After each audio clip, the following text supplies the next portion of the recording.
Hi, friends. I'm Scott Giles, and welcome to Power Talk, my podcast here on Facebook Live and YouTube. I cover topics related to hypno-coaching, spirituality, and the hypnotic arts and sciences generally.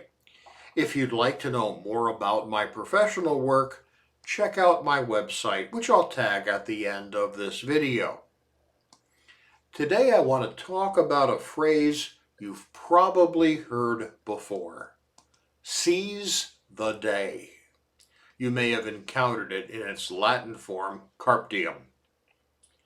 A lot of people hear this phrase and think that it means enjoy what you can when you can, sort of a counsel of hedonism or unreflective action, but that's not what it was intended to mean at all.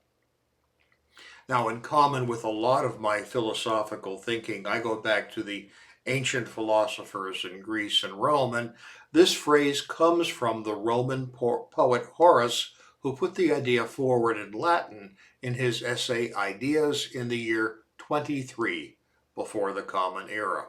He wrote, "Ask not, 'tis forbidden knowledge, what our destined term of years, mine and yours, nor scan the tables of your Babylonish seers. Far better to bear the future like the past, whether Jove has many winters yet to give, or this our last. Strain your wine and prove your wisdom, life is short, should hope be more. In the moment of our talking, envious time has ebbed away. Seize the day, trust tomorrow, e'en as little as you may." Now, Horace is the first person to put this forward in the term seize the day, but scholars point out there are places way earlier in literature, even in the ancient Epic of Gilgamesh, which would have been about 2,000 years earlier, where the hero is told to forego his mourning and embrace life. Now, what is intended by this phrase isn't have as much fun as you can. Instead, the meaning is to do the things you want to accomplish now instead of waiting for a future time. Stop saying, I'll do it tomorrow. Now, this phrase really speaks to me, and when I made the decision to leave the security of a regular paycheck for the life of an entrepreneur, which is what I am as a consulting hypnotist, this phrase became my beacon. Like a lot of people, I was plodding along doing work that I did well enough. I was a parish minister. I'd wanted to become a clergy person, true enough, but my vision had been to do entrepreneurial work as some sort of pastoral counselor or pastoral psychologist or other spiritually oriented helping professional. My vision was to maintain a professional practice modeled on that of a psychiatrist, psychologist, mental health counselor, or spiritual director. However, in my particular denomination, which is the Unitarian Universalist Association, at the time, you couldn't get approval to do that sort of work unless you had spent at least 3 years successfully as a parish minister. Now, I'm a strong introvert. I don't like a lifestyle with lots of activities and lots of people. I've always been a good speaker, so the pulpit work was fine, but the idea of, taking a scout troop camping was enough to give me hives. But the decision was not up to me, and so upon graduation, off I went to a starter church on the eastern tip of Long Island. I would be there 3 years. Things went well, the church grew, we refurbished the building, but I wasn't really happy. However, I figured I'd put in my time and then do what I wanted to do. So after those 3 years, I asked for approval to do the sort of healing pastoral work that I'd always wanted to do and had trained to do. I was told no.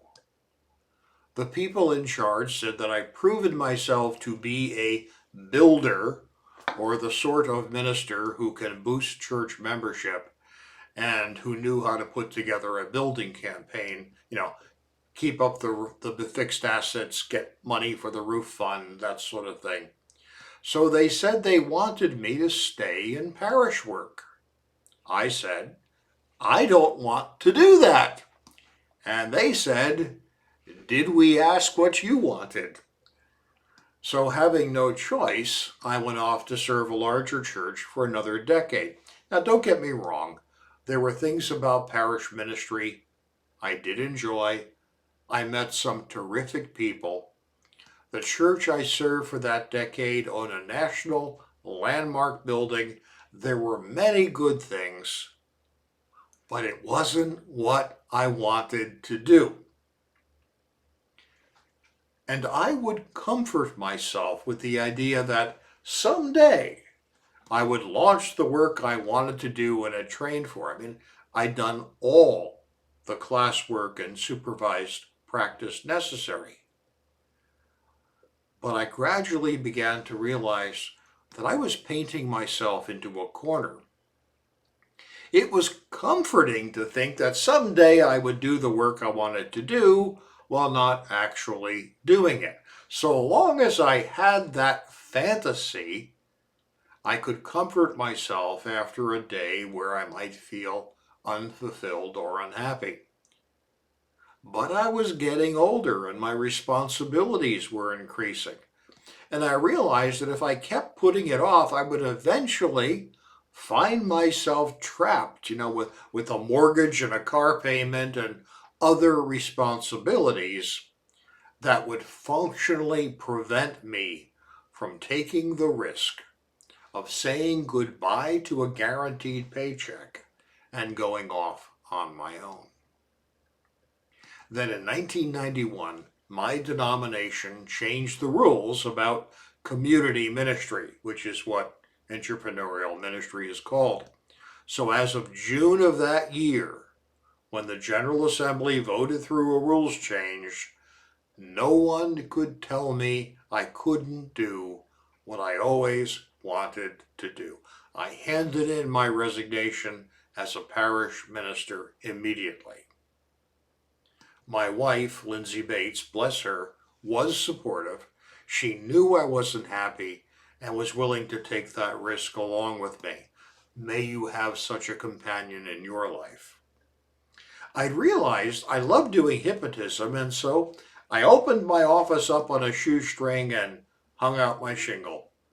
I seized the day. I stopped putting my dream off.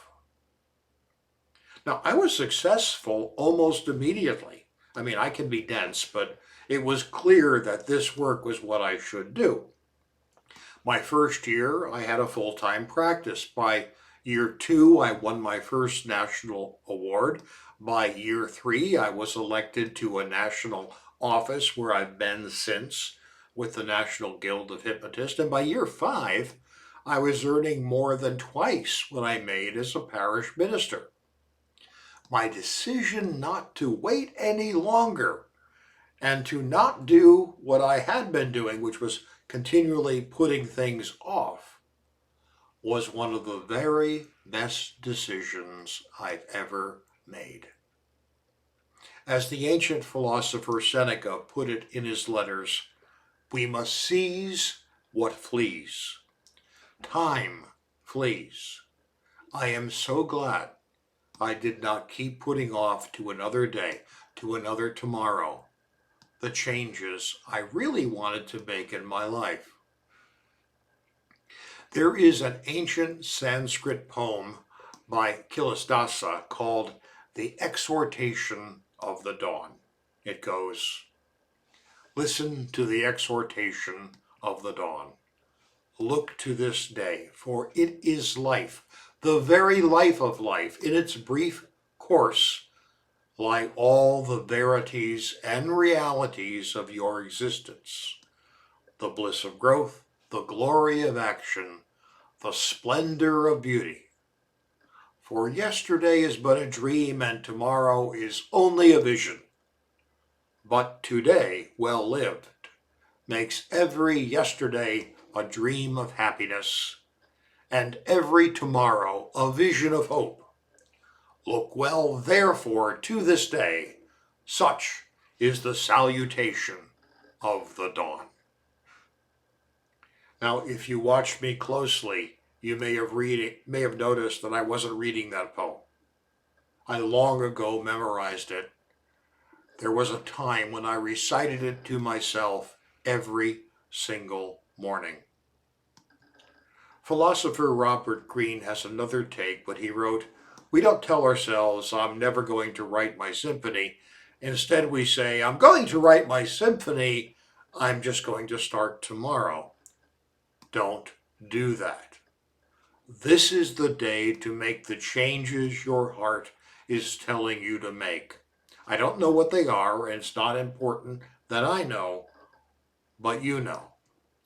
So find a way to start making those changes now. You don't have to throw away what you're doing, but make a start on the change, big or small. Every journey begins with the first step, and it's fine if all you can manage is a baby step, but actually make one. Seize the day. Hey, thank you for your time and attention today. I'll be back next week with a different talk, and I'd like to invite you to join me.